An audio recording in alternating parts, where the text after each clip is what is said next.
মুনাফিক কিন্তু মুসলমানদেরকে সামনে দিয়ে তারা সব সময় পিছনে থাকতো। রাসূলের মানহানি হয়েছে, মুনাফিক সামনে আসে নাই আন্দোলনের সময়, মুমিনদেরকে সামনে দিছে, তারা পিছনে বসেছিল। গুলি খাইলে হুজুররা খাবে, মুমিনরা খাবে, আমরা বেঁচে গেলাম। মুনাফিক সব সময় পিছনে থাকে। খেলাফতের আন্দোলনেও মুনাফিককে পাওয়া যাবে না, ইসলামী হুকুমতের আন্দোলনেও মুনাফিককে পাওয়া যাবে না, স্বাধীনতা রক্ষার আন্দোলনেও মুনাফিককে পাওয়া যায় না। মুনাফিক জাতি দেশ কারো কল্যাণে তারা সামনে আসে না, সব সময় পিছনে থাকে। আল্লাহ তাআলা কিয়ামতের দিন বলবেন, দুনিয়াতে যেমন তোমরা মুমিনদের পিছনে ছিলে, আজকেও মুমিনদের পিছনে গিয়ে দেখো একটু আলো পাও কিনা। যেমন দেশের মধ্যেও আমাদের সমাজে মুনাফিকরা মুমিনদের সামনে না গিয়ে পিছনে কাফেরদের সাথে হাত মিলাই একটু খুশি থাকার জন্য, কিয়ামতের দিনও তারা আলোর আশায় পিছনে চলে যাবে। যখন তারা পিছনে যাবে, আল্লাহ বলেন ফাদুরিবা বাইনাহুম বিসুরিল লাহু বাব, সাথে সাথেই মুমিন এবং মুনাফিকের মাঝখানে আল্লাহ তাআলা একটা পার্টিশন তৈরি করে দিবে।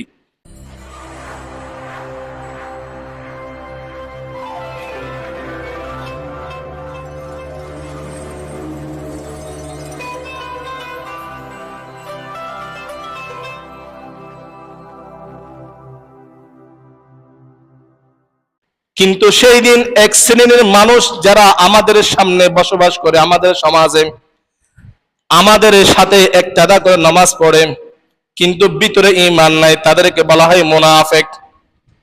তাদেরকে বলা হয় কি? মুনাফিক। সেই মুনাফিক সেদিন কি বলবে? ইয়াউমা ইয়াকুলুল মুনাফিকুনা ওয়াল মুনাফিকাতু লিল্লাযীনা আমানু যুনুনা নাকতাবিস মিন নূরিকুম। মুমিনরা যখন ফুলসিরাত পার হওয়ার সময় সামনে দেয় আলো পাবে, তখন মুনাফিক বলে, হে ইমানদারগণ, মুনজুরুনা, একটু অপেক্ষা করো, নাকতাবিস মিন নূরিকুম, আমরা যেন তোমাদের থেকে একটু আলো নিতে পারি, যেন তোমাদের কাছ থেকে একটু আলো নিয়ে আমরাও পথ অতিক্রম করতে পারি। কারা বলবে? কাফেরের কথা বলো না, কাফের তো অলরেডি জাহান্নামে চলে গেছে, মুনাফিকের কথা বলতেছি। মুনাফিক সেদিন মুমিনদেরকে বলবে, ভাই আমাকে একটু আলো দেন, আমিও যেন একটু সামনের পথ অতিক্রম করতে পারি। এবার মুনাফিকদের আল্লাহ জবাব দিবেন, ইরজিউ ওয়ারাআকুম ফালতামিসু নূরা। মুনাফিক কিন্তু মুসলমানদেরকে সামনে দিয়ে তারা সব সময় পিছনে থাকতো। রাসূলের মানহানি হয়েছে, মুনাফিক সামনে আসে নাই আন্দোলনের সময়, মুমিনদেরকে সামনে দিছে, তারা পিছনে বসেছিল। গুলি খাইলে হুজুররা খাবে, মুমিনরা খাবে, আমরা বেঁচে গেলাম। মুনাফিক সব সময় পিছনে থাকে।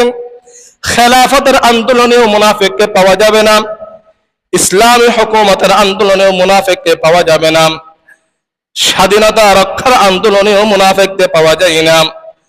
মুনাফিক জাতি দেশ কারো কল্যাণে তারা সামনে আসে না, সব সময় পিছনে থাকে।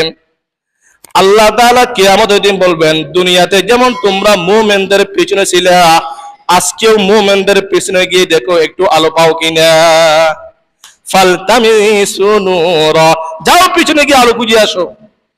ফাদুরিবা বাইনাহুম বিসুরিল লাহু বাব।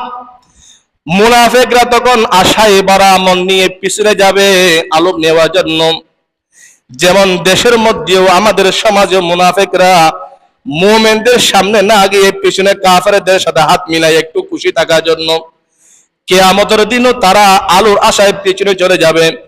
যখন তারা পিছনে যাবে, আল্লাহ বলেন ফাদুরিবা বাইনাহুম বিসুরিল লাহু বাব, সাথে সাথেই মুমিন এবং মুনাফিকের মাঝখানে আল্লাহ তাআলা একটা পার্টিশন তৈরি করে দিবে। কি দিবে বলেন? পার্টিশন তৈরি দিবে, একটা দরজা থাকবে, বাতিনুহু ফীহি রাহমা ওয়া যাহিরুহু মিন কিবালিহিল আযাব। যেই দরজার ভিতরে রহমত জান্নাত, বাহিরে আযাব থাকবে। তাহলে বাহিরে হলো মুনাফিক, ভিতরে হলো কারা? মুমিন। এখন বাহির থেকে যারা মুনাফিক, তারা আবার ডাক দিবে, ইউনাদুনাহুম, মুনাফিকরা দ্বিতীয়বার আওয়াজ দিবে, আলাম নাকুম মাআকুম, হে আমার মুমিন ভাই, দুনিয়াতে তো আমরা একই সাথে বসবাস করতাম, একই ঘরে একই বিছানায় আমরা ঘুমাইছি, একই সমাজে আমরা বসবাস করেছি, একই পানি থেকে একই কূপ থেকে আমরা পানি পান করলাম। আলাম নাকুম মাআকুম, আমরা কি তোমাদের সাথে ছিলাম না দুনিয়াতে? আজকে তোমরা আমাদেরকে রেখে সামনে যাইতেছো, আমাদের একটু নিয়ে যাও না। খারাপ বলবে, মুনাফিক বলবে। তখন মুমিন উত্তর দিবে, ক্বালু বালা, হ্যাঁ তোমরা তো আমাদের সাথে ছিলা, ওয়ালাকিন্নাকুম কুনতুম ফাতানতুম আনফুসাকুম, কিন্তু তোমরা মুনাফিকের চরিত্রের কারণে তোমরা ফিতনার মধ্যে পড়ে গেছো। ওয়াতারাব্বাসুতুম, তোমরা দেখতা, ওয়ারতাবতুম, অপেক্ষা করতা কখন মুমিন কষ্টের মধ্যে পড়ে।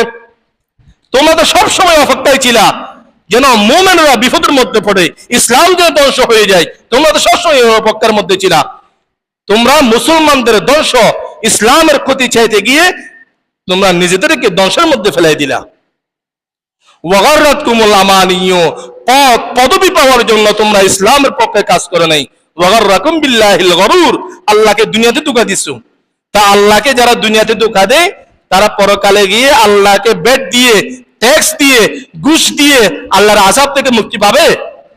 আমার কথা নয়, কুরআনুল কারীমে আল্লাহ বলতেছেন, ফালইয়াউমা লা ইউখাযু মিনকুম ফিদিয়া, হে মুনাফিক সম্প্রদায় শুনে রাখো, আজকে তোমাদের কাছ থেকে কোনো ফিদিয়া নেওয়া হবে না, কোনো ট্যাক্স নেওয়া হবে না, কোনো বেট নেওয়া হবে না, কোনো ঘুষ নেওয়া হবে না। শুধু তোমরা নয়, ওয়ালা মিনাল্লাযিনা কাফারু, যারা কাফের অমুসলিম তাদের কাছ থেকে কোনো বেট নেওয়া হবে না। মুনাফিক এবং কাফের তোমাদের সকলের স্থান হলো জাহান্নাম।